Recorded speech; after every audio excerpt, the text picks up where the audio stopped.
some folks from within the industry, from the health department, from the airport, obviously our partners at the Hotel Association.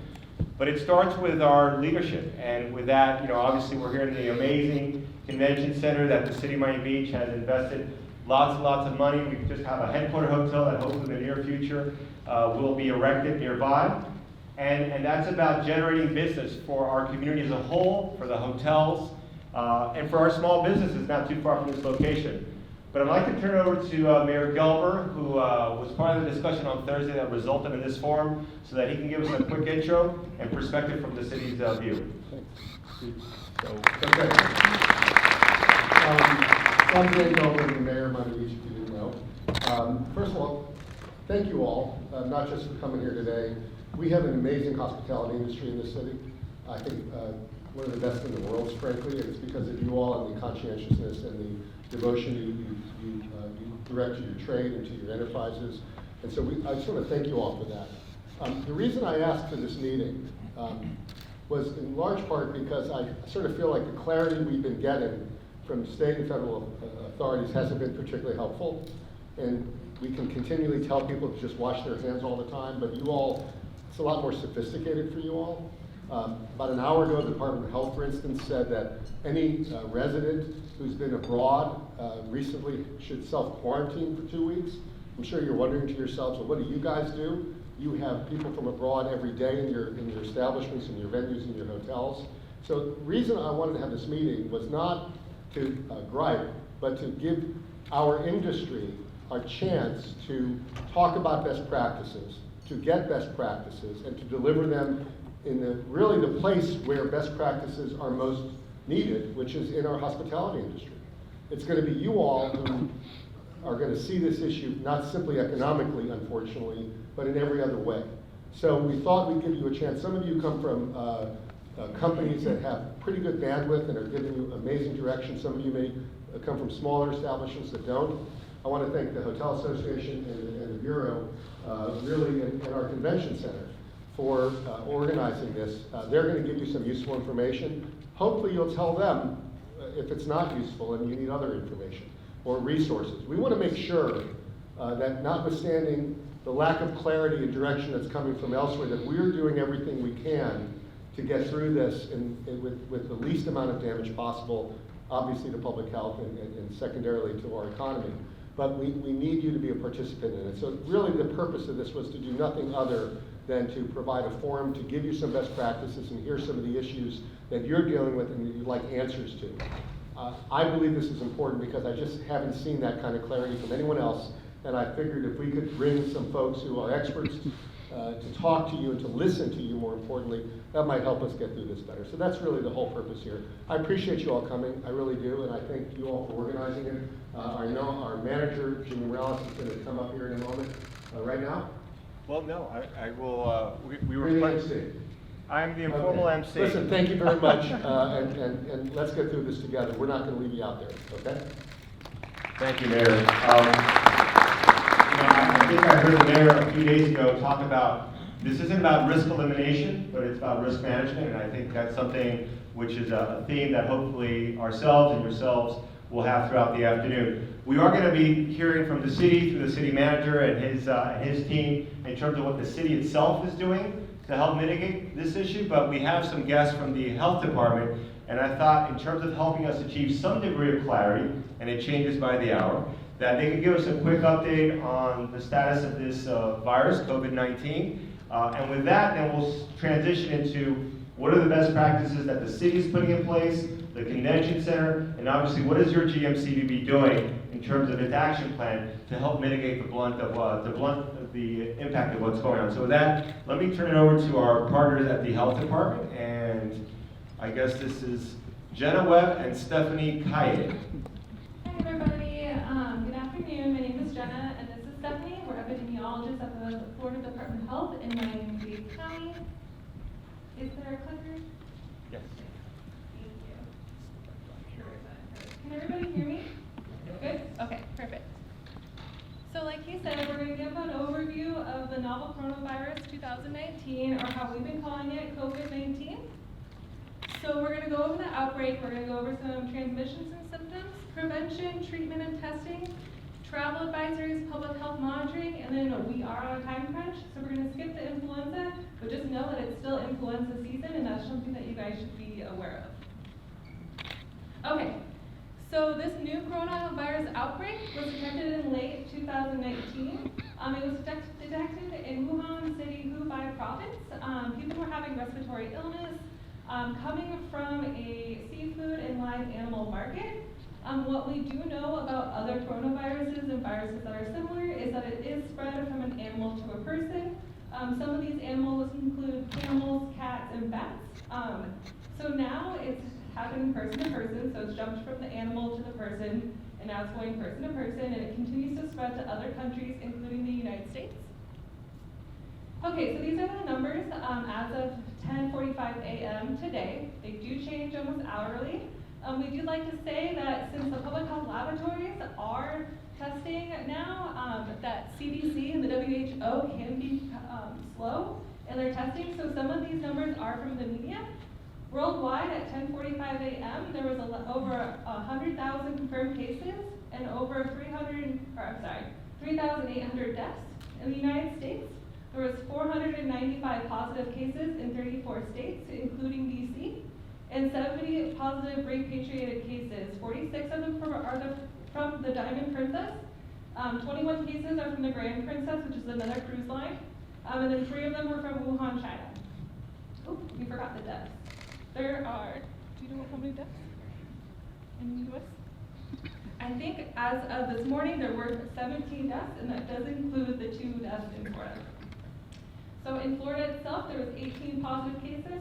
12 of them were Florida residents, 5 are these repatriated citizens, and then 1 is a non-Florida resident.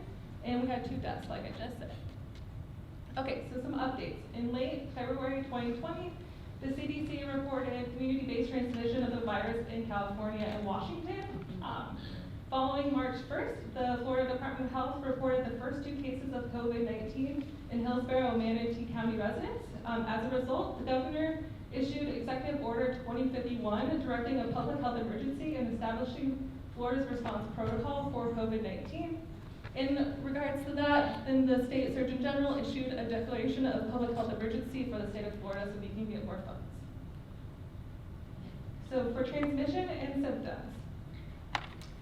So COVID-19 most often spreads from person to person. Spread is through respiratory droplets from an infected person who coughs or sneezes. Spread among close contacts is really a big thing. So what we tell people is to try to stay 6 feet away from somebody that's having symptoms. These symptoms can appear anywhere between 2 and 14 days after exposure. They include fever, cough, and difficulty breathing, and any other upper respiratory symptoms as well. So what are we doing to prevent it? So prevention is by the basic things of washing your hands for about 20 seconds. With soap and water is always what we say, number 1. If you cannot get to soap, then we want you to use hand sanitizer with at least 60% alcohol. And then avoid touching your eyes, nose, and mouth, and avoid close contact with 6 people. If you can't, then go ahead and just do the 6 feet away from each other, and then if you're sick, please stay home. We don't want any kind of illness being spread. Okay, so people at risk and have symptoms of fever, cough, or difficulty breathing need to take these steps. So you can only get COVID-19 from somebody with the disease. There's no asymptomatic transmission yet. So what we want you to do is you do have symptoms, go ahead and call your local health provider and tell them about your travel or exposure and your symptoms. Avoid contact with others. Do not travel while sick. Cover your mouth and nose when sneezing or coughing. And then, like I said before, go ahead and wash your hands with soap and water for at least at least 20 seconds.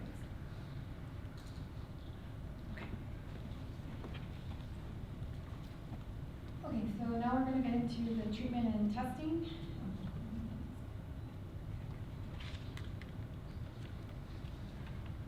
So currently, the CDC recommends, or there is no specific treatment for COVID-19 at this time, and there's no vaccine or anything to prevent getting the virus. And what the CDC recommends is that people who think they may have been exposed to this virus should call their county health department immediately and self-isolate. Testing is only available through public health currently. And that means that our public health laboratories are equipped with the test from the CDC to go ahead and run this test. Our laboratories are following the criteria of individuals having to have travel exposure to either to mainland China or the other regions that are experiencing community spread. In the and symptoms, and in the absence of the symptoms, the travel exposure, then severe lower respiratory illness is what is being considered as far as the public health laboratories. Some commercial labs now can test for COVID-19. Just want to read that. So for individuals that are suspected and confirmed of having this COVID-19 virus, these are the precautions that we're asking them to take. Immediately isolate at home or a healthcare facility.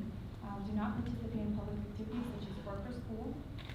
Only travel by ambulance or private car and avoid public transportation. Always wear a mask when around other people or pets at home. And always cover your coughs and sneezes and clean your hands often. So essentially the same precautions that Jenna was just mentioning. And for the travel advisory, for any individuals that have traveled and are sick, for any individuals that are sick, they should, whenever, as much as they can, delay or avoid travel to the affected areas. The general recommendations are, again, the same recommendations that we've been giving. Personal hygiene, meaning the hand hygiene, washing your hands frequently for the minimum of 20 seconds with soap and water, if not, again, using the 60% alcohol hand sanitizer, practicing cough and sneeze etiquette, keeping a distance of at least 6 feet from persons that show symptoms, and again, refrain from touching your mouth, your nose. A medical mask is not required if the individual is not exhibiting symptoms. It should be used by those individuals that are symptomatic, or for individuals that are caring for ill patients, such as healthcare providers or individuals that are at home that are caring for sick relatives or individuals. The areas that are currently experiencing community spread are China, Iran, South Korea, Italy, and Japan. And again, individuals that have traveled internationally, they will have a risk of having been exposed to the virus. So for those individuals or that are known to have contact with a confirmed case, they should again contact their healthcare provider, especially in the event that they develop symptoms. And again, the risk changes as this whole situation has been changing daily, hourly. So as those changes become available, we'll make the community aware of them. But for more information, there's this CDC link that is very useful.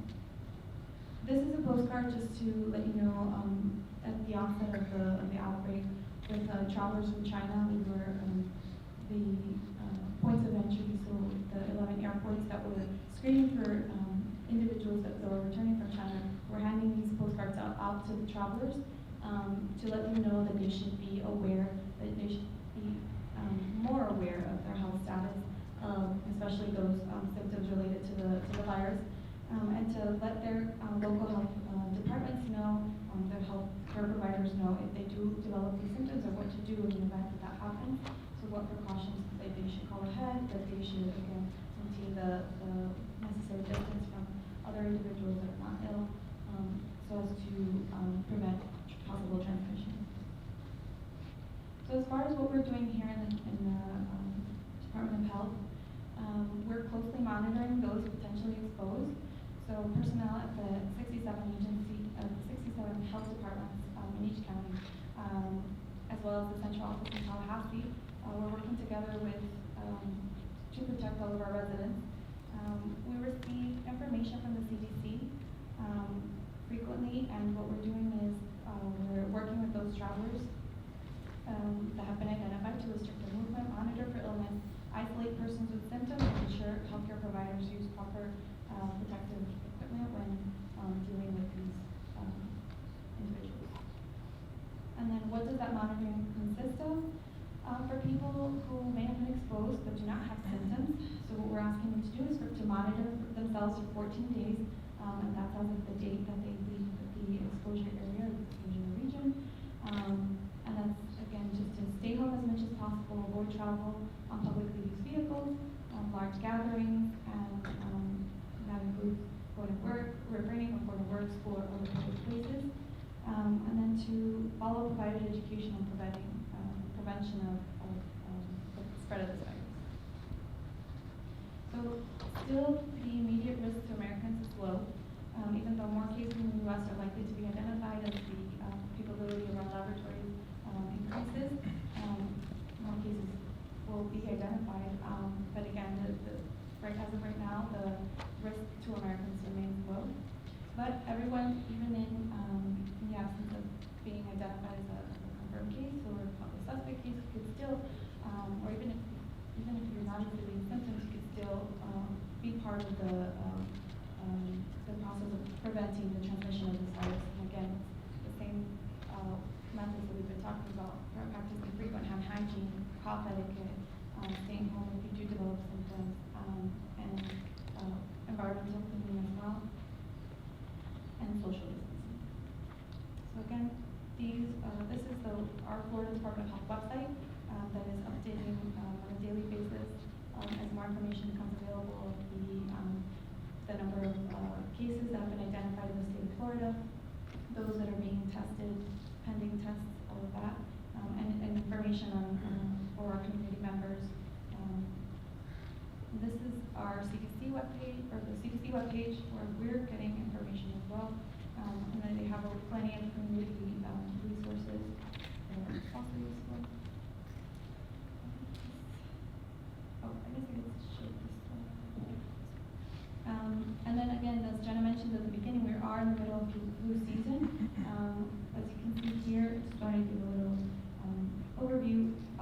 The pink line is the current season, the 2019-2020 season, and this is the last dot on that pink line reflects the percent of emergency room visits related to influenza-like illness. So it is upticking, is on the increasing trend again. But again, this is just to say that there are other viruses as well, and other illnesses that we still have to, can't just ignore and can't just forget.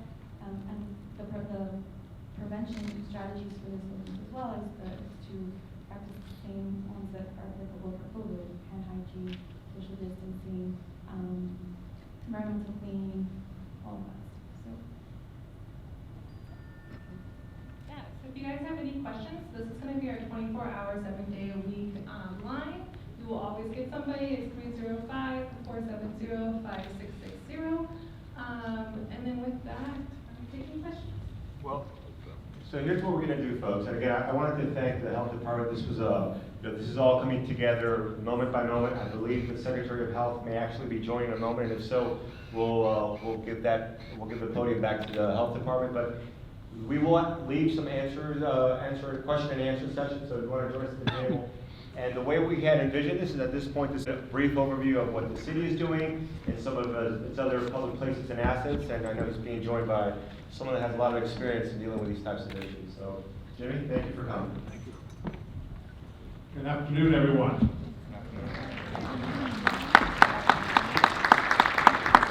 Like the mayor, we want to thank you for coming out for this. This is obviously very important. You know, Miami Beach, our lifeblood is tourism hospitality.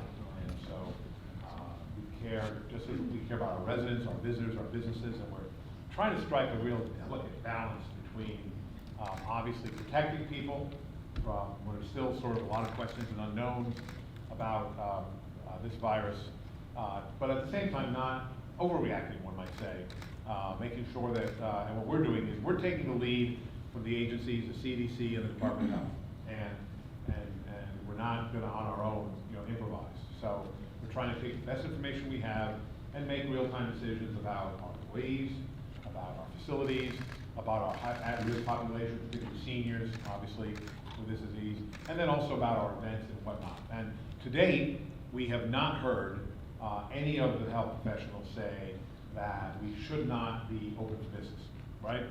You didn't hear that today, you haven't heard it yet from CDC. And so I hope you're glad to hear that from our perspective, we're still open for business.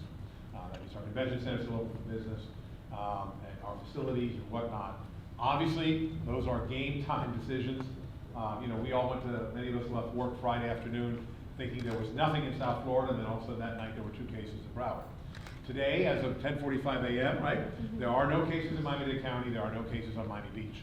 That can change, obviously, as we know, and as things change, we'll respond accordingly. But right now, using the best information we've got, there's no, in our view, there's no reason not to stay open for business, because the alternative can be very drastic, right, obviously, to the lifeblood of this community, many of our residents who work in it, et cetera, et cetera. So, but what we are doing, obviously, and you know, under the mayor's leadership, we thought we wanted to get together, share some information, tell you a little bit about what we're doing on a preventative basis with our facilities and whatnot, get some of your thoughts.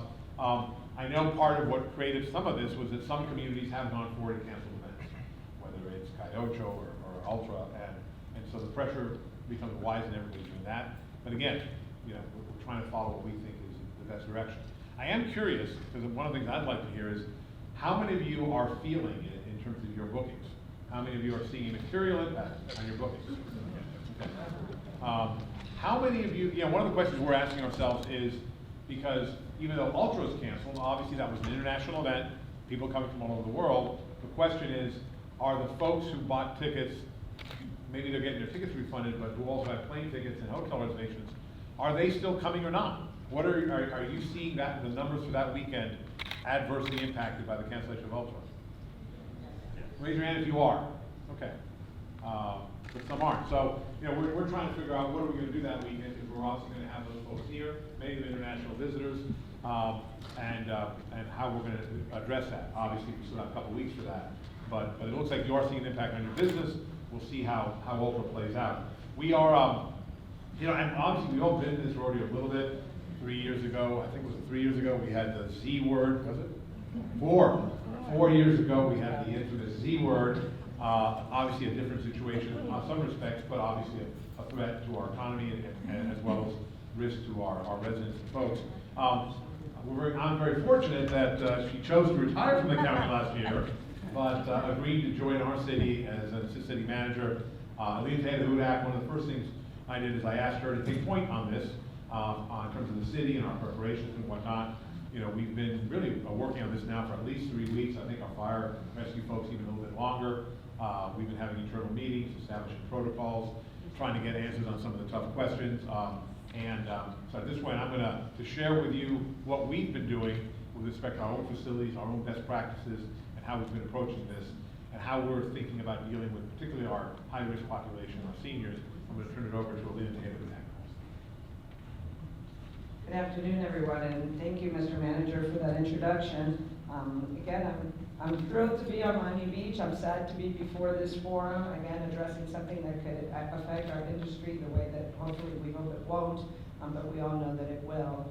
In terms of being preventive and being proactive, I think the most important thing for everyone to understand, the city is doing everything it can to do whatever the best practices are that are being recommended. And it sounds difficult to listen to people tell you and refer you to a website, but at this point, we know that in this country, we have professionals that have been dedicated to establishing guidelines and to having protocols in place for purposes of preventing disease. And that is what we are relying on, and we are using all of the guidelines that are being provided. Many of those guidelines were provided to you as you entered the forum here today, and we highly recommend that everyone please, there are very specific guidelines that are being constantly updated that provide information for employers and things that need to be done. From the city's perspective, the most important thing, I think, first of all, is our first responders, and they're very well represented here by both of our chiefs. Our police chief is here, and our fire chief is here, along with their staffs. And our public safety officials and our first responders have established very specific protocols that they are finding and that they are following in response to any situation that any of you may feel the need to call 911 about, or anything that they may encounter in the day-to-day operation of Miami Beach Police and Miami Beach Fire. In addition to that, we've looked at, from a property management perspective, all of our facilities. And we certainly hope that there are facility managers that are here today that are establishing the same protocols and the same janitorial enhanced level of sanitation that we've implemented within our facilities. And we're doing that. We started to do that last week. And not only have we looked at the cycles, but we're also looking at the materials that are being used and make sure that they are Clorox-based, and that they, again, that we are following the guidelines that are being referenced in all of the guidelines provided by the CDC. We're doing everything that we can to communicate properly, not only with our residents, but with everyone who uses our services. So we've done everything we can possibly do to establish a specific reference on our website. We've done e-blast messages from our mayor. Our mayor and our manager have actually filmed messages to everyone that is registered to receive information from the city of Miami Beach. We are continuously providing that information on all forms that we have from a social media perspective. And we've spent some time trying to identify in this particular phase where in Miami-Dade County we do not have any case that we are aware of, what is the most vulnerable population and how do we protect our most vulnerable population. And for that it appears to be the elderly, clearly, and so anything that we do that touches our elderly community, we have created a process by which we are communicating with them. We have provided information to all of the buildings that we know house elderly residents that the city is connected to in some way. We had actual Miami Beach employees who went out and provided that information. We offered to go door to door if the building managers felt that that was appropriate. Together with our fire department, we're doing everything we can to be able to communicate with any service in this community that touches our elderly, and we will continue to do that. As a matter of fact, later on this afternoon, we'll be meeting with the manager to study and to review what other things we could be doing to address everyone who's participating in our parks programming and any type of programming that we do with the elderly and any other vulnerable population. In our public transit system and our trolley system, we have been communicating with the contractor that provides services and making sure that they too are considering an elevated level of sanitation in our trolley system. And that is something that our transportation department is working on, not only with the vendor that provides our trolley service, but also with Miami-Dade Transit. Obviously, we are doing everything we can possibly do to coordinate our efforts with the county efforts. We are in constant communication. Our mayor and our manager are both in constant communication with Miami-Dade County, the Emergency Operations Center there, and we have been invited to participate in meetings, and we will continue to do that. From a regional perspective, we monitor the Florida Department of Health website and the information that's being provided. Dr. Villalta, who I know has just arrived, communicates with us. When we call her, we try to get as much information as possible, and that is something that the manager and the mayor continue to do on a regular basis. So I think the message from us operationally is that we have, for lack of a better word, a war room that we've established. We meet every single morning. We converse every single morning with every operational department director that has anything to do with the public or our employees. We've asked our Human Resources Department to evaluate and analyze policies relative to our own employees and what we can do to assist them and provide them guidance. Guidance not only in the day-to-day and what the potential future might be, but also guidance in terms of their personal travel. With that, I would wrap up and just say that I want all of you to feel comfortable that in the leadership of your government, you have people that are committed to making sure that we're doing everything we can to prevent, more than anything, prevent the spread of this disease in any facility, in any programming that the city of Miami Beach touches. As Melina mentioned, Dr. Villalta from the Florida Department of Health has joined us. She's got multiple appointments, as you can imagine, but she is going to say a few words. And then because she does have to leave, we did have a question and answer session towards the latter part of this afternoon, but we'll go ahead and entertain some questions now. So please, Dr. Villalta.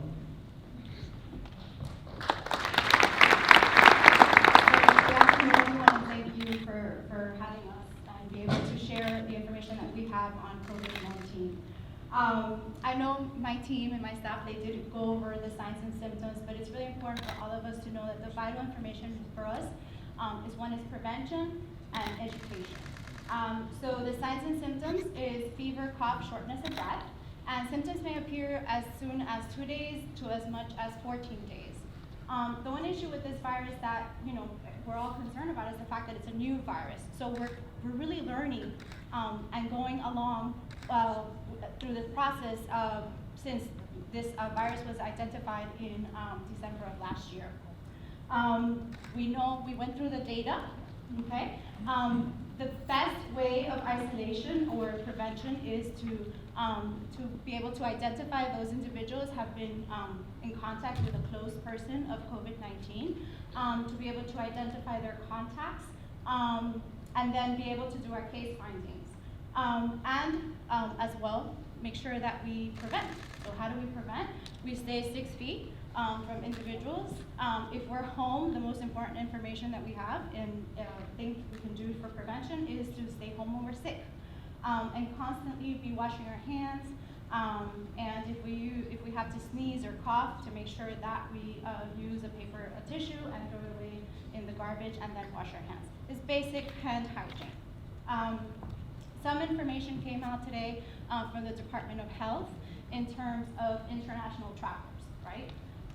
So for individuals that are coming from those high-risk level 3 areas, it's really important for those individuals to self-isolate. Now, if you're not coming from those high-risk areas, but as we know, as the days go on, there are more and more cases going on throughout the rest of the world and are coming into the United States. So for those individuals, it's really important for them to self-monitor. So what is self-monitoring? Self-monitoring is making sure that you're taking your temperature twice a day. And if for any reason while they're traveling, they develop any sign and symptoms of fever, cough, or shortness of breath, they are to notify their healthcare provider and contact the local county health department so that we can then determine, they will speak with an epidemiologist, we will determine what is their needs and then move forward if that person needs testing. Okay? Any questions? Yes?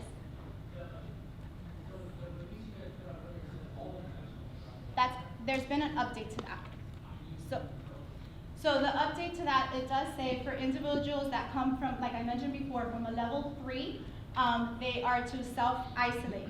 For individuals that are coming from other countries that are not a level 3, okay? The level 3 is China, Iran, Italy, and South Korea. Okay, so individuals that are coming from other areas that is not that level 3, they are to self-monitor. Okay, so self-monitoring means taking their their temperature. Okay, if for any reason they're supposed to do it twice a day. If their temperature increases more than 100.4 and develop signs and symptoms of COVID, which includes shortness of breath, cough, flu-like symptoms, because that's what it feels like, flu-like symptoms. They are to self-isolate first, okay? And then contact their medical care provider. Obviously, if they're out of the country, they can call the health department and we will assist them. But it's most important is that them to self-isolate. They can also, what I recommend for businesses is to put signs for signs and symptoms of COVID. The CDC has great signage that people can post. They can speak with their clients when they're coming in, or just have little informational cards that is available also by the CDC that individuals may use to increase awareness. What happened, how was that mistake made with the first release and how was it caught? So I can't comment to that. That's released from the State Department in Tallahassee. Just how the mistake was made? What I'm reading between the lines is that if you're asymptomatic, you're not contagious. Correct. Okay. Now, 80% of the cases of COVID, for most part, individuals are asymptomatic or have very low or mild symptoms, okay? 15 to 60% of individuals with COVID present themselves with greater symptoms. And then you have 3% that are critical. And like was mentioned before, the vulnerable population is the elderly. And those individuals who have comorbidities or other health conditions such as high blood pressure, diabetes, issues with their lungs, or are in cancer treatment. Those are individuals that they're immunocompromised. Their immune system is not as strong and able to fight off the virus. Yes, sir. So is expectation like a flu season that the virus would die down over the summer? And along with that, does the warm weather here in Miami help us in regards to that? That is still under speculation. We can't comment on that because they're still doing a lot of research on that. I don't know, and we don't know. Researchers don't know. Scientists don't know. Yes, sir. If we had a confirmed case within one of our properties, in other words, someone got sick, they went to the hospital, whatever it may be, can you tell us what the level of protocol would be in handling the guest room? Would we need to, who would go through that? What would be the response from the health department in that case? Okay, so for the health department, when we find out if there's an individual or a person under investigation or a confirmed case, obviously we would then go out, reach out to the business. We try to get as much information from the individual as well as their whereabouts, who they came into contact with, and then we start our investigation and trying to put the piece together and create a story for this individual. So we go out, we would contact the business. We won't give out any personal health information because we value that. That's really important. We want to protect the rights of our clients. And so we would then recommend for you to clean. The CDC provided great resource in terms of cleaning supplies. I brought some handouts for you all. I don't think I have enough for everyone, but we could most definitely send out via email all of this information that I did bring today. Fortunately, the virus is killed very easily on surface, and it's very easy to kill with the various products that is available. Now, the issue is that this virus can live on hard surfaces for 90 days if you don't clean it. That's why it's so important for us, all of us, to clean areas that are frequently touched. And to make sure that if we touch this table, just don't touch your hands, don't touch your nose, don't touch your eyes. So those frequent areas, elevator buttons, handrails, desktops, telephones, remote control, toilets, everything, door handles, everything needs to be cleaned. Obviously for bed sheets and towels, just regular hot water. Hot water and through the process and sanitize. If you're able to sanitize with your washing load, then you can do that, and it should kill the virus. So we would go out, do our investigations, do our contacts, give as much information as we can, and then pull the pieces together so that we're able to find more contacts. But if for any reason you are notified that there's been a case of COVID, then your employees need to self-monitor, right? And if they are, for any reason, develop any signs and symptoms, then they need to isolate themselves immediately. Any other questions? Thank you so much. Thank you, Dr. Bialta. We're going to lose her, but I believe some of your colleagues are going to stick around.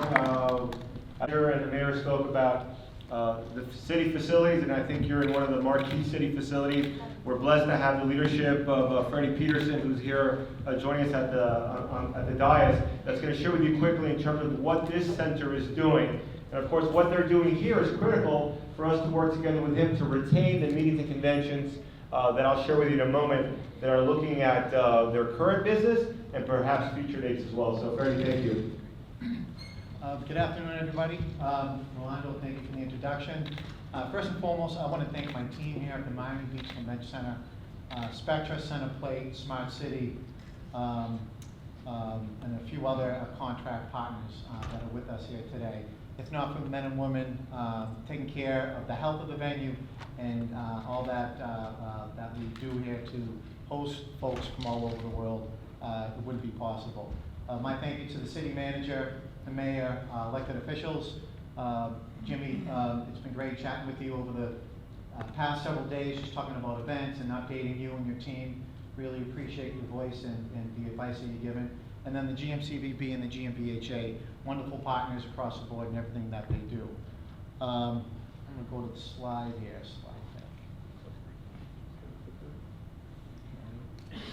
The right button. Keep going. Venue preventive measures at the MBCC for COVID-19. So what we've done, and I'd like to also thank the first responder community for everything that they do. From a local, state, and federal side, City of Miami Beach, Miami-Dade County, Florida Department of Public Health, CDC, and WHO. We're continually monitoring that on a day-to-day basis, while at the same time trying to do the day-to-day stuff that we do here in the venue itself. It's 1.4 million square feet of space. It's fairly large. When you're talking about millions of pounds of freight that are coming in and out of the venue, and along with the attendees, exhibitors, et cetera. Second, hospitality partners on that end. The GMCVB, as I mentioned before, the GMBHA, the VCA, and then the Chamber of Commerce's. Again, monitoring everything that is going on to make sure that we're kept abreast and we're updated on everything that they may be putting out on the communication side. Third, industry associations. You can kind of see the alphabet soup up here. PCMA, IAVM, ASAE, UFI, UFI, IAEE, MPI, ESCA, AIPC, and US Travel. So those 9 areas, they really constitute, at least on our end, from exhibitors, the attendee base, the event planners, the venue operators and managers throughout, not only here in the States, but throughout the entire world. Again, our team, myself included, my chief of public safety, communications, everybody across the board, on a day-to-day basis, on an hourly basis, we're watching, we're learning, we're understanding, and most of all, we're communicating and educating up our teams. Third, clients, customers, contractors, and partners. Again, day to day, checking in with them, seeing what's going on, what's happening on the supply chain, product moving in and out of the area, seeing how the clients are doing not only today, we currently have an event in the building, by the way, but also several events that will be coming in over the coming weeks and into the next months, just to see how they're doing. Contract partners, as an example, we have Freeman, GES, and Rich Curran, his team here as well, that do the setup and tear down. Again, for these events, they're coming in on a daily basis. They have a lot of temp labor that are coming in. We're talking to them a lot, trying to understand where their points of pain are and how we can actually assist and help them. And then our partners, I had mentioned before, Smart City, Everlast Productions, Center Plate, our valet operations, everybody, soup to nuts, really maintaining a sound, solid communications plan in place. So just to keep everybody aware of what's going on, if someone is sick, etc., we're also communicating that up. And then crisis communications and management plans. Everything that we do is preparedness, first responder community, everything on our end as well. We ask our customers what are their plans, what have they created. I know we talk about emergency preparedness. Hurricane season, for example, is 6 months, but we prepare year-round. So everything that we do here on the venue side is always being prepared, and in the event that something bad does happen, we're ready to respond almost immediately with our partners. We also did as a team, we created a client and an employee communication document. It's in both in English and Spanish. On the client communication side, we actually roll that up into any of their crisis communications and management plans. So that has, and we did that just about a month ago. That has helped in getting out in front of everything that's going on with the virus right now, and again, engaging a little bit more aggressively in everything that we're doing. Precautions here at the venue. Again, I think this is pretty common sense, but we really should be reiterating that, and more than happy again to share any of the documentation that we have. Extra hand sanitizers in highly trafficked areas. It is important to note, it's just not the front of the house, it's everything that's happened in the loading dock areas, in the back of the house, of these meeting rooms, ballrooms, etc. Additional hygiene advisory signage. Hopefully you've been able to see that as you actually enter the venue. We have, I don't even know the number, considering the size of the space, both in English and Spanish, in the back of the house and in the front of the house as well. Increasing the frequency of cleaning and disinfecting.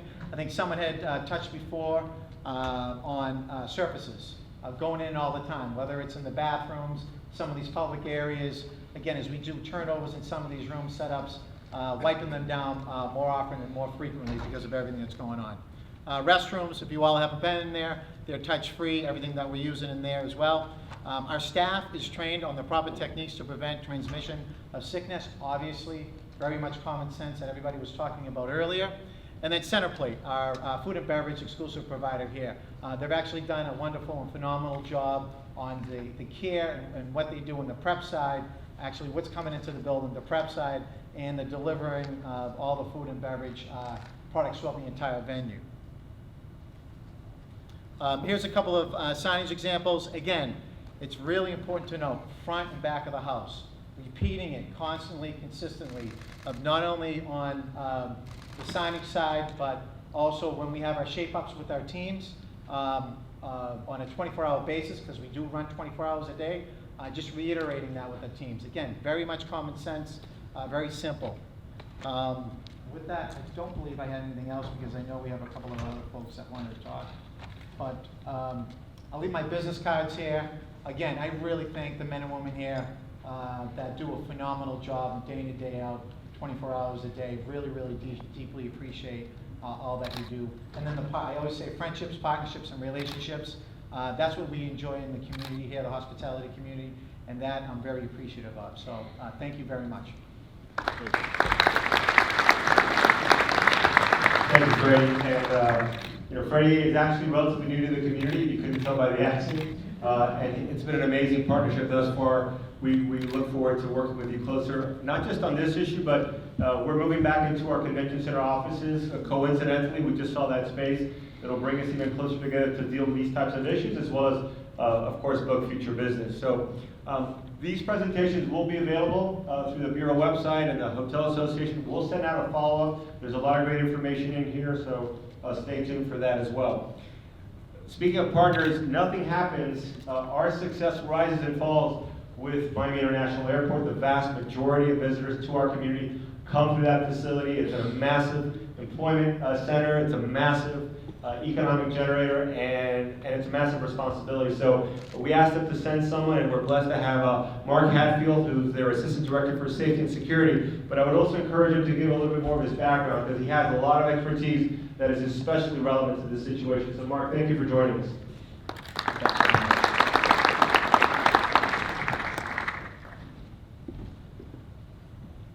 Trying to figure out where to begin on that, but I will say I'm very pleased to be here. What a fantastic facility this is, and as a resident of the greater Miami area, I'm very proud to have this as part of our community and understand the importance of it, not only to all the citizens of Miami, but to South Florida. You all represent the business that is most directly connected to the hospitality industry and to facilities like this. It is a great responsibility at the airport, because so many of your customers come through the airport. The overwhelming majority of them, in fact, as over 90% of people who visit South Florida come by air. And we take it very seriously and have been working very hard since the beginning of this COVID-19 event began unfolding around the world, first halfway around the world and now much closer to home.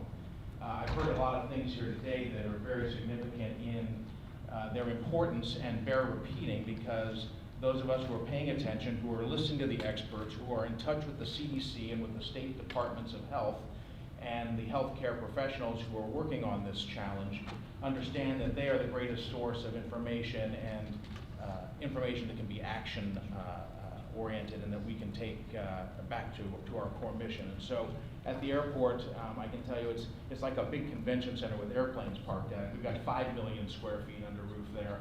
And we have 46 million people who come through every year, and hundreds of thousands, if not millions, who come to the airport without actually traveling, whether they're picking up or dropping people off. We have 36,000 employees that we're concerned about. And as Freddie said, the back of the house is as important as the front of the house.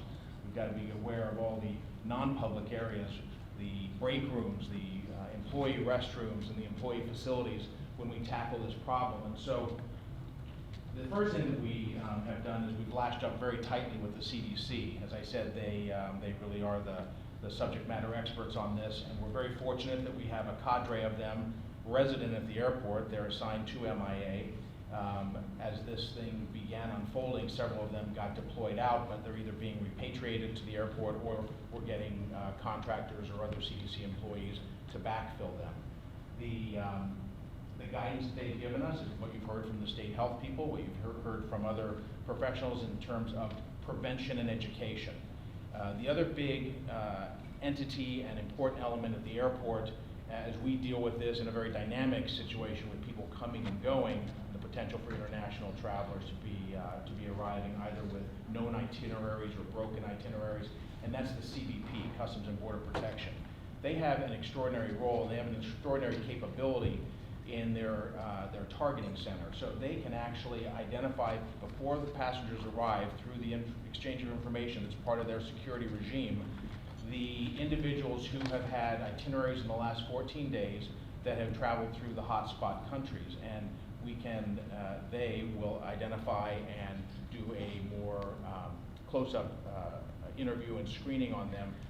And in cases like China, those passengers, the CBP is now directing them to 11 receiving airports. So we won't even get any passengers who come from China. Right? We will get them continuing from Italy, from the other countries that we have service to Miami from, but there are protocols that are in place for that. And so working with CDC and CBP, we, as the airport management organization, MDAD, Miami-Dade Aviation Department, have done everything we can to support their efforts and follow instructions or requests that they have for us. The other key entity in this mix is our own Miami-Dade Fire Rescue. They provide the first response fire rescue support, paramedics for the airport. They have about 150 firefighters and paramedics that are stationed at MIA, and they, of course, being first responders, are the first to contact in many cases. When a plane lands and there's a distressed passenger, someone who is sick, who has a fever, who has severe respiratory symptoms, they will go, and their actions are governed by a punch list of criteria that are provided to us from CDC and from Florida State Department of Health in order to most appropriately meet that individual, diagnose at the level that they can what the potential problems are, and then render aid either on the scene or transporting them to a hospital. And then again, more protocols are in place in order to have that hospital contact Florida State Health or CDC, and then check the boxes that will then indicate whether that person needs to be tested. And of course, the protocols for testing are very fluid. They're evolving each day as we learn more and gain more knowledge, and of course, the supply will hopefully continue to increase on those test kits themselves.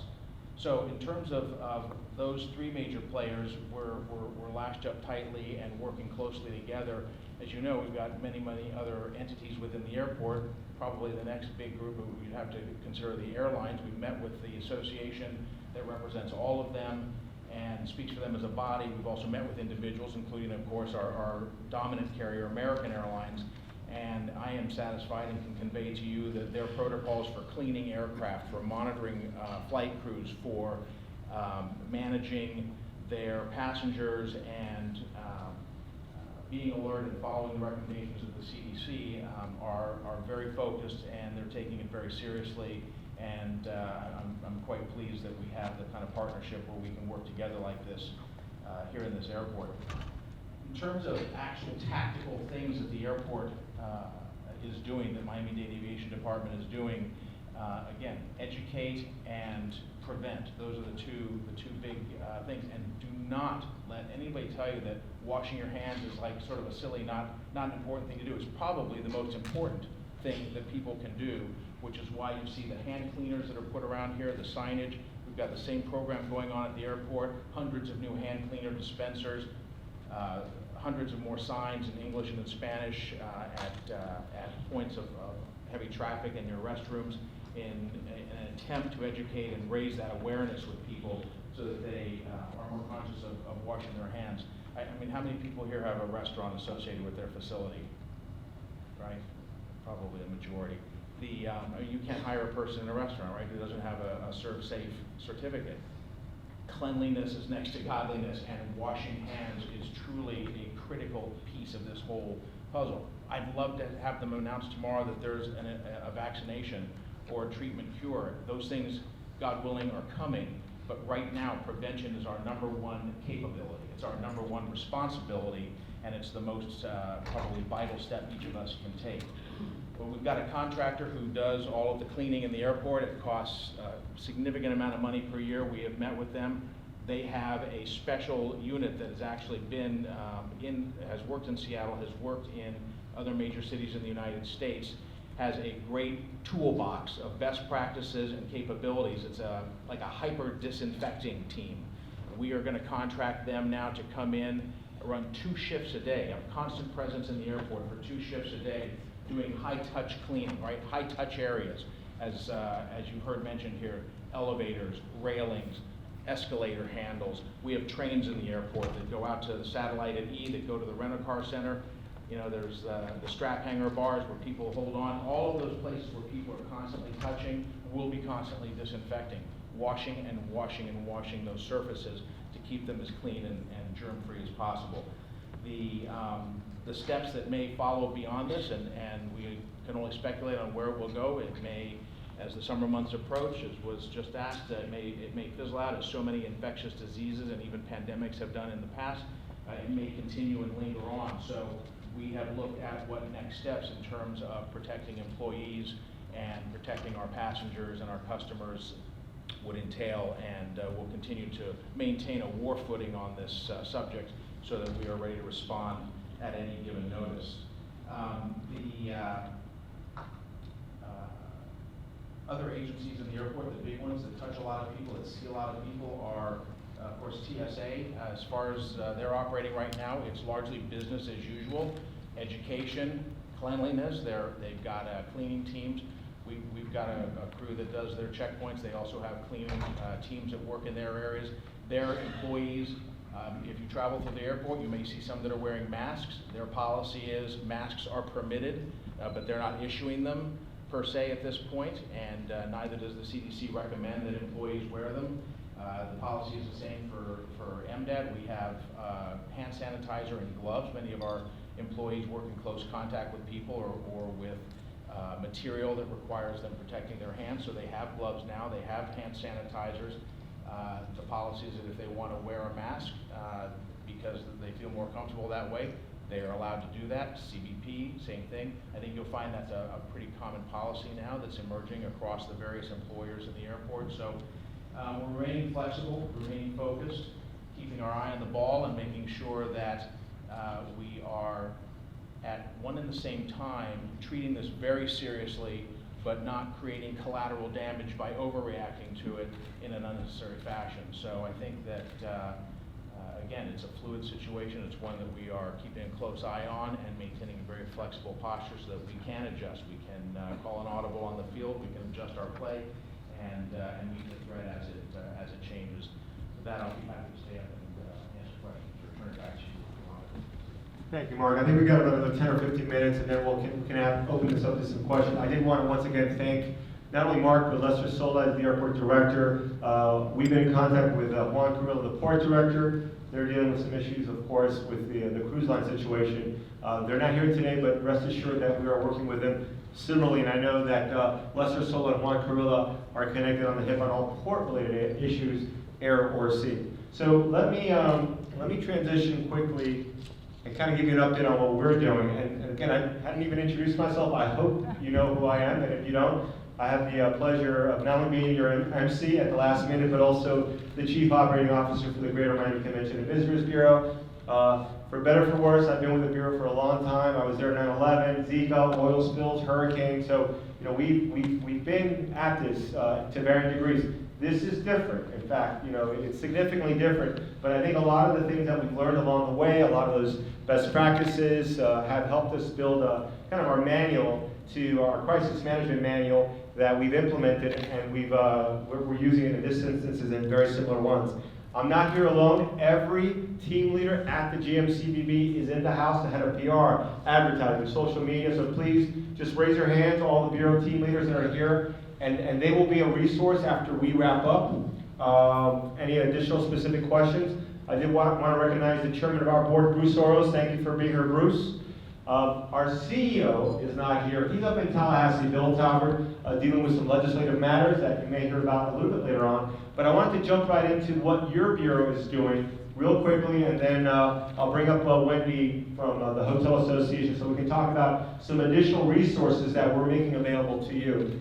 So you can't read this, but again, these presentations will be made available. You know, they talked about the three threat levels, and this is all available directly through the CDC. We've also created a portal page.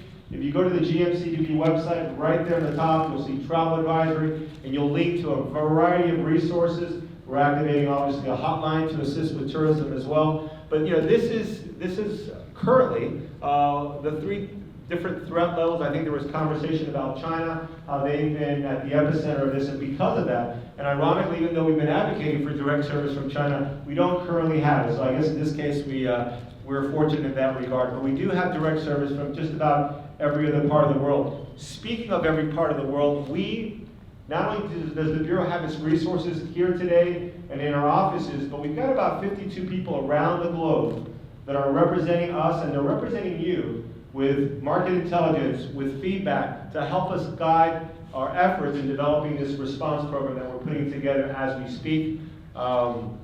We've already talked about some of the business that's been impacted, and these are just a few that would have seen this spectacular facility. We had Zendesk, Tissue World, eMerge has picked some new dates later in the year, and by the way, that's the goal. I mean, we don't even use the word cancellation. We're using the word postponement, they're rebooking. I want to give credit to the team here, Freddie and company and the city, to having that flexibility, because some of this business is very attractive business, software, medical, eMerge, technology, and Ingram as well. So these are the four, what we're calling the citywide convention that so far have been impacted. That said, 2020 is a gangbuster year, thanks to the efforts of the Bureau sales team, working with the Spectra sales team, with the support of the city. This was a very, very busy year, and will be a very busy year. So these are the other large conventions that are coming to the convention center. There are some discussions with some in terms of possible date changes,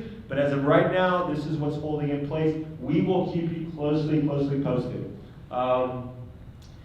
We've already talked about Ultra and Calle. These are some of the larger consumer events.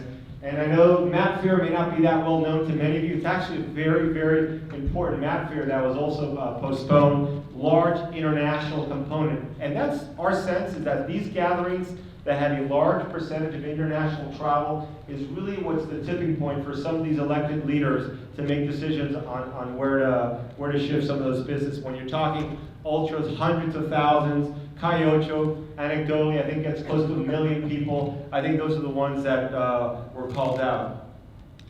There are other events in the pipeline. We haven't heard, this is a moment-to-moment or a game-time decision, I've heard that, but there's a lot of other events that will be happening, and these are just through April. There's probably many others, but wanted to give you a sense of, we are open for business.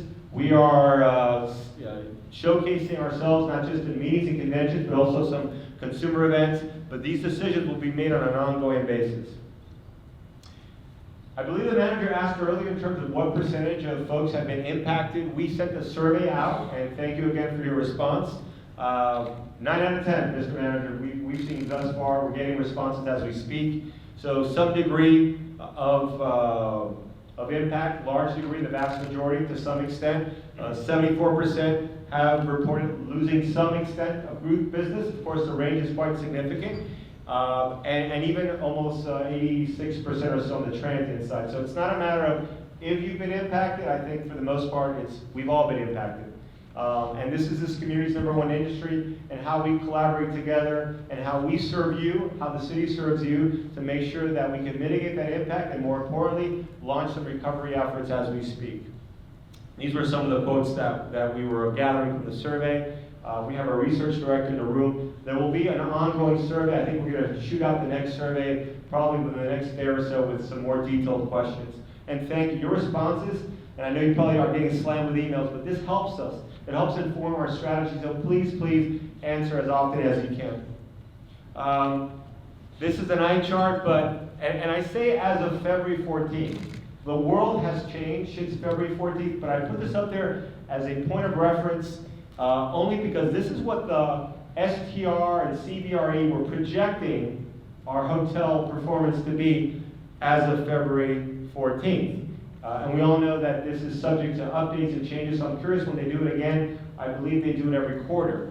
But you'll see that, Q2, that they were projecting a fairly positive year overall when you look at occupancy, room rate, and especially RevPAR for some of our key metrics. CBRE tends to be a little bit more conservative, but I don't want to dwell too much on this because this was as of February 14th.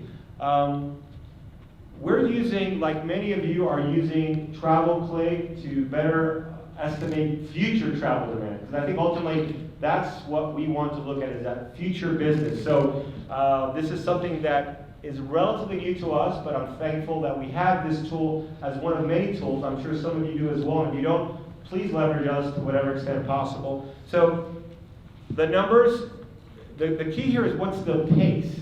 So in other words, when you look at committed occupancy in March and April and May, we historically have dramatically higher occupancy than that. That's not what this is intended to illustrate. But it's what's intended to illustrate is the pacing of at this point in time, and this is, I think, was, Andrew, we did this within a day or two. We looked at TravelClick to see what future demand was, both on the group and transient side. And sure enough, obviously, the pace is off, whether it's 4, 5, or 8%, whereas CBRE and STR, the slide that I showed you earlier, was projecting growth. So you already see the opposing views, and this is more relevant. This is actual bookings. This is pulling your information from your GDS systems, and this represents, TravelClick is using about, no, that's ARC. This is all the GDS systems. Andrew, correct? All demand, there you go, thank you. And our partners at TravelClick are here in the room, and I'm sure they'll be glad to answer questions as well. This is the county, this is the beach.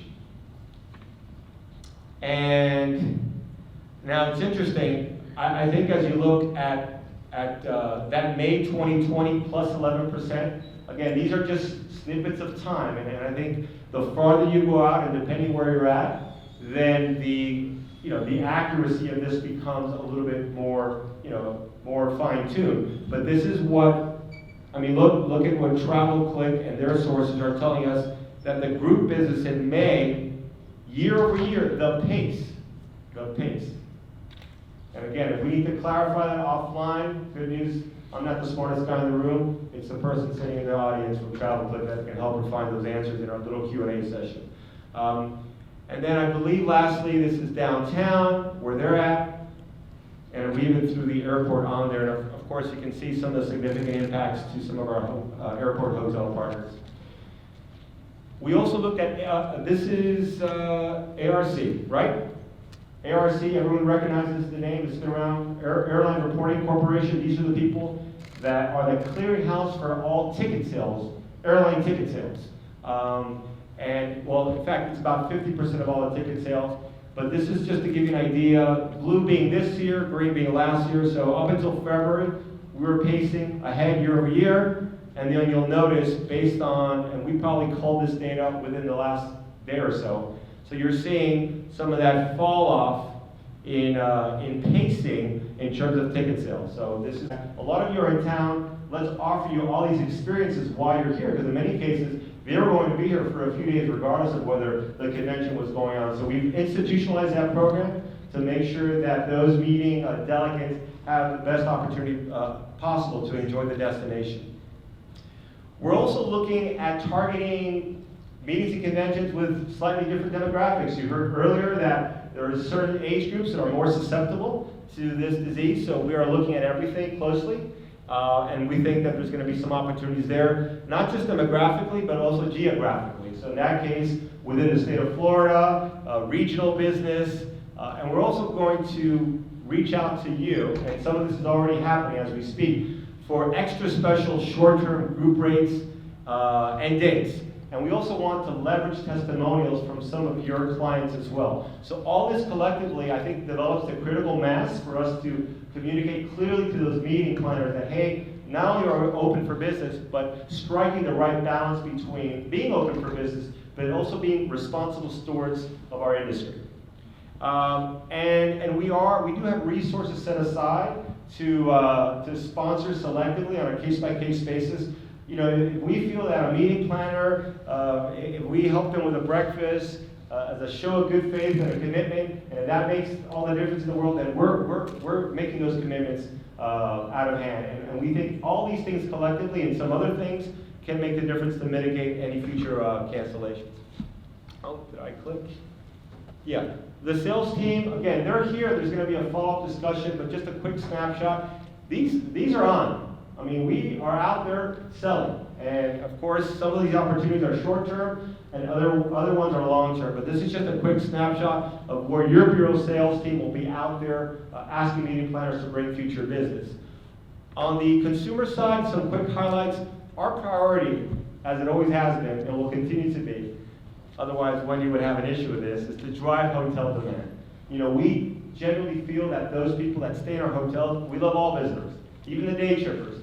But the profile of the hotel visitor is the ideal for our destination. Not only does it generate the most economic impact, the profile, they enjoy other amenities in our destination, our museums, our experiences. So that's at the top of our list. We are already making strategic adjustments to our advertising, our PR, our digital media. We're looking at everything very closely geographically. We've paused some advertising, and frankly, we've turned on some other advertising. We are looking at what are considered more, or I guess the less risk-averse feeder markets, the regional, the in-state, drive markets. We typically look at these things a little bit later in the year, but we're going to front load a lot of these regional efforts because we want to continue to drive that demand. In fact, we want to continue to drive demand from people in our own backyard. And we've had versions of these campaigns in the past, so we're not starting from scratch. We're simply reactivating, reinvesting, and front-loading some of these programs to have short-term demand drivers.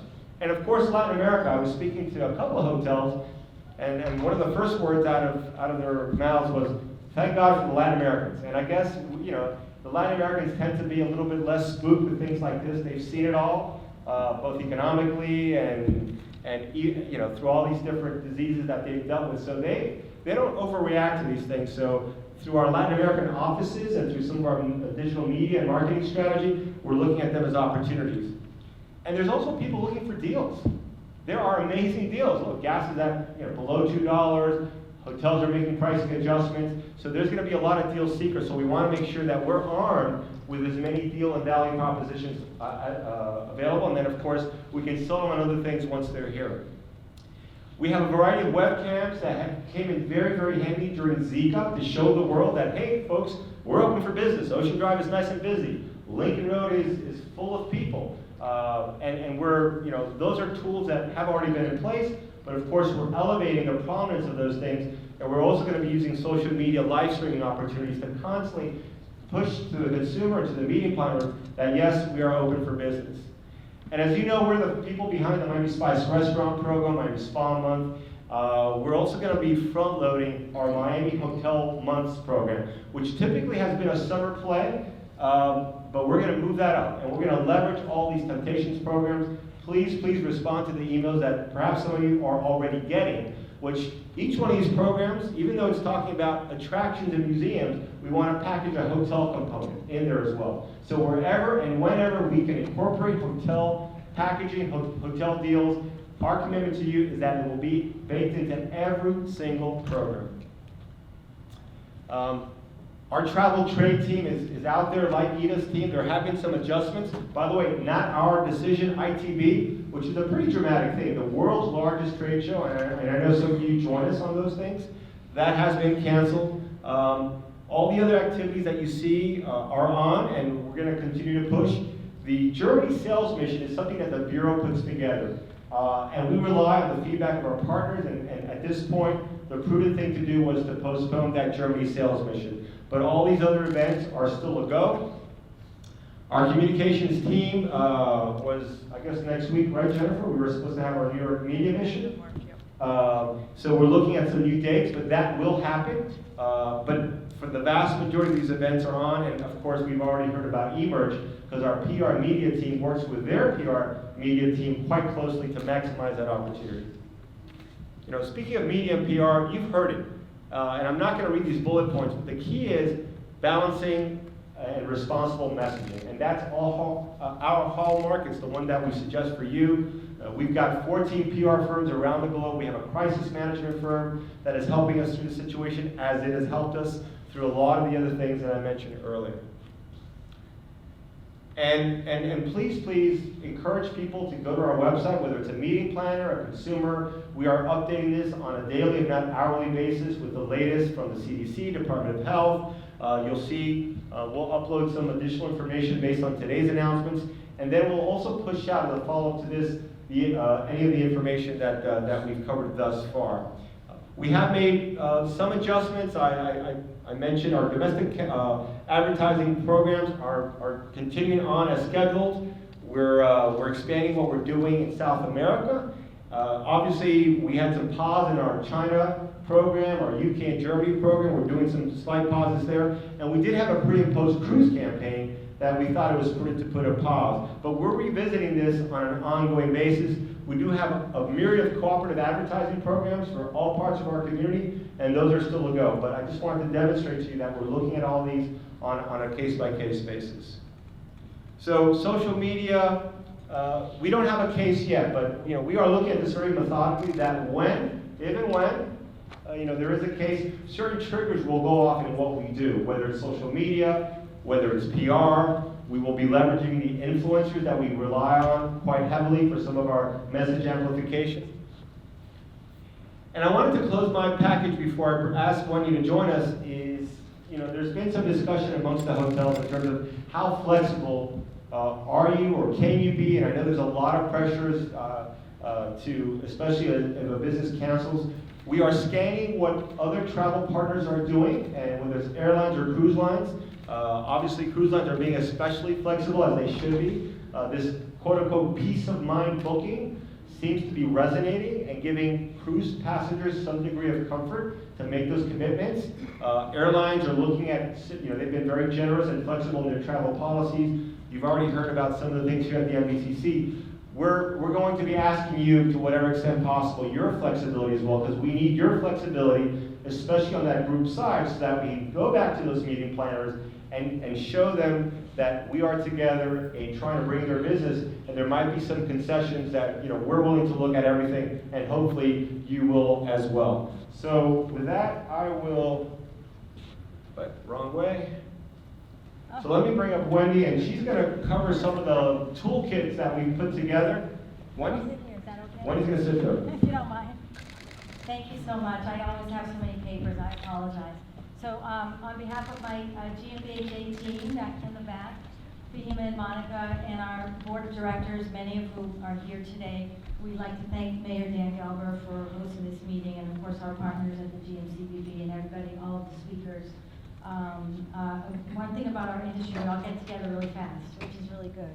So we are, I wanted to also share with you that, excuse me, I'm sorry, I'm just a little overwhelmed right now with what's going on. The well-being of our guests and our employees are so paramount. So with, in partnership with the CVB, we have put together some great collateral, some table tents, not only for just our guests, but also for our employees in different languages. And we have all of this information, and we also have all of it digitally as well.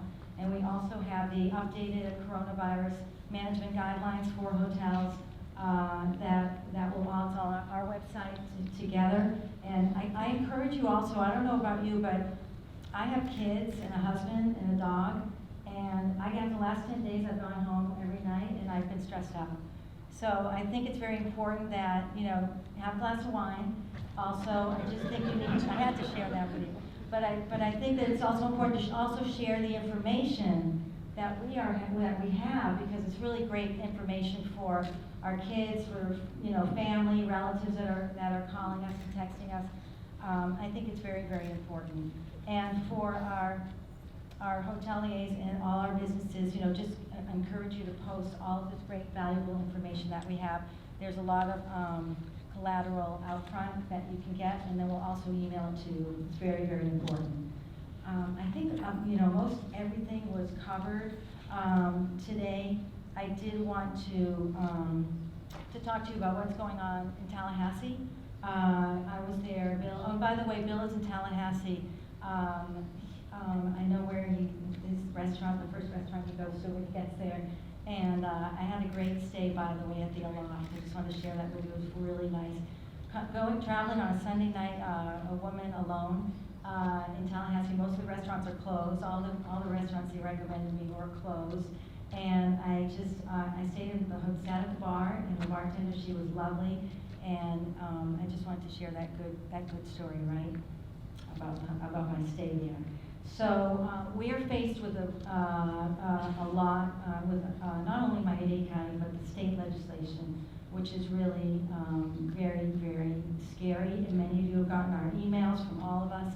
And there's a attack on our CDT, TDT, Convention Development Tax, TDT, Tourist Development Tax, and F&B, Food and Beverage Tax. And the reason why I say the words is because we all assume everybody knows what TDT, CDT, and F&B is, but that are not in the hospitality industry. So I encourage you, when you're talking about it, if you're talking to someone that's not a hospitality and tourism individual, you'll want to spell it out. So there is an amount of approximately $25 million diverted funds that should be for and are meant to be for our CVB, our Miami CVB. This is what it's all about, and we can't do it without them. We've had many interviews, we've sent out letters to legislators. Any of you that have close contacts and relationships with the governor, we're asking for that now, because we really need your help to make sure that this does not happen. It's just a critical time for us, also with this coronavirus. It's a double whammy, but whatever you can do to help us, please. And we'll be sending out another call to action tomorrow, and we'll keep you posted on that. So thank you for your support and your friendship, and anything that we can do for you, let us know. Great. Wendy, thank you, and thank you, Yes. yes. There is a packet with all these tools that we've developed, the flyer, the pop-up card, and I guess we want to open it up to questions. We've got the airport here, Freddie, myself, Wendy. We do have a breakout session for the hotels in a few minutes, but if there was any additional questions on any of the topics that were covered, it is ironic, and thank you, Wendy, the Hotel Association, and thank all of you, that in the midst of us facing coronavirus, there's a strong possibility that a lot of the tourism promotion dollars may be redirected. But I don't want that to be the main focus of the discussion or the questions, but any additional questions for us before we go to the breakout session? You have the airport, the NBCC, ourselves, I know there's some city folks in the room, and the Hotel Association. Yes?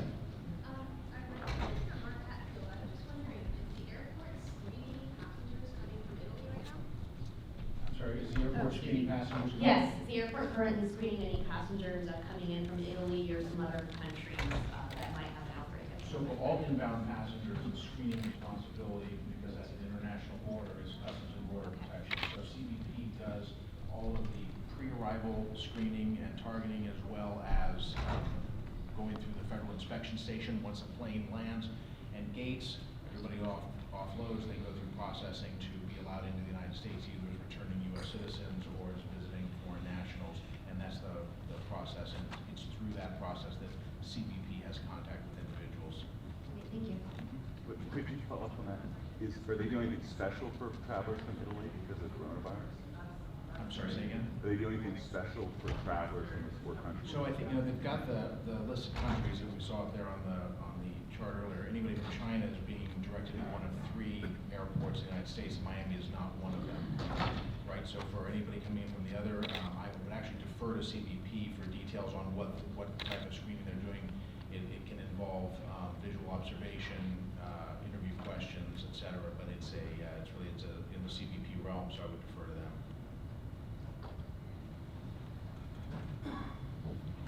Any other questions?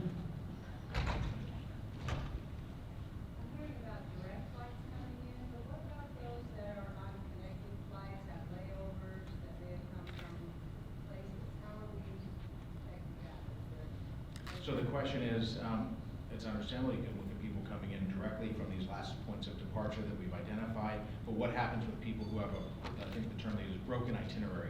Somebody who lays over someplace for a couple of days and then starts a new trip with an itinerary that doesn't link to that last point of departure. Interestingly enough, CBP's capabilities are very robust, and they can actually pick up broken itinerary information, and they do a pretty good job. I wouldn't say anything in the realm of aviation is foolproof, but they've got a very impressive ability. And again, they're only looking back 14 days because it's the incubation period, so that sensitive zone there is 14 days, and they do have a pretty robust ability to identify prior travel if the itinerary's been broken. And they interview and ask questions as well. You know, a lot of this is dependent on people self-identifying and self-disclosing, and of course that's not foolproof either, but put all the pieces together and hopefully we have a largely complete puzzle. Mark, a quick question. The airlines have been criticized as of recently as this morning about their maybe a lack of concern about using enough disinfectants as they transfer, and you know, one flight converts to another. Have you seen that those disinfectants escalate in the process? They were concerned the timing of a turnaround of an aircraft was preventing some of that. Are you seeing that increasing? So anecdotally, yes. Across the board, I don't have data to support that, but in conversations with carriers, senior management folks with various carriers, obviously they're concerned with planes on the ground, because planes on the ground don't make money, planes in the air do. But you've got to balance that with maintaining public safety and the whole public relations element that goes into that. And I think that there's a strong sensitivity, and I think there's action behind that to include all the major carriers that I've pinged on this or spoken directly to have secondary and tertiary plans for various levels of any escalation. Let's say a plane comes in and somebody is identified on that plane, so that kicks off a whole other series of protocols in terms of cleaning and disinfecting. And as we heard from the health department folks earlier, the good news is that with proper disinfectants, cleaning on solid and soft surfaces is pretty effective. So it's just a matter of getting in there and doing it. I have a high level of confidence in their taking it seriously and upholding their responsibility, at least here in Miami from the ones I know. We will follow up and make sure that you as our partners are up to date on any of the recent policies. I mean, obviously, we're monitoring the news as closely as all of you are. And quite candidly, I think most communities eventually will have cases of coronavirus, like flu and other things like that. So I have a lot of confidence in the city of Miami Beach and, of course, our county and health partners that those measures are in place. You know, we're not the medical experts, but it sounds like what the airport is doing, what our partners here at the center are doing, of course, all of you hotels in partnership with the Hotel Association, is to take as many precautionary measures as possible. And please do take the information that we have developed, all the flyers, these 10 cards. A lot of it is common sense, but to have this in all your employee tables, to have this at check-in, and by the way, it's two-sided, one's for employees and one is for guests. You just turn it inside out. All these little things will make a difference, including some of the great signage that the center already has out. I'm sure many of you are doing that already, and we would ask you to continue to do it and do as much as you can. So with that, I wanted to, first of all, thank Mark and Freddie and of course the city and the mayor and Wendy and all of you for being our partners and working with us together to get us through this. We shall. We've seen versions of this in the past, and we are one of the most amazingly resilient destinations in the world. And with you, we will continue to do that. So thank you. Thank you.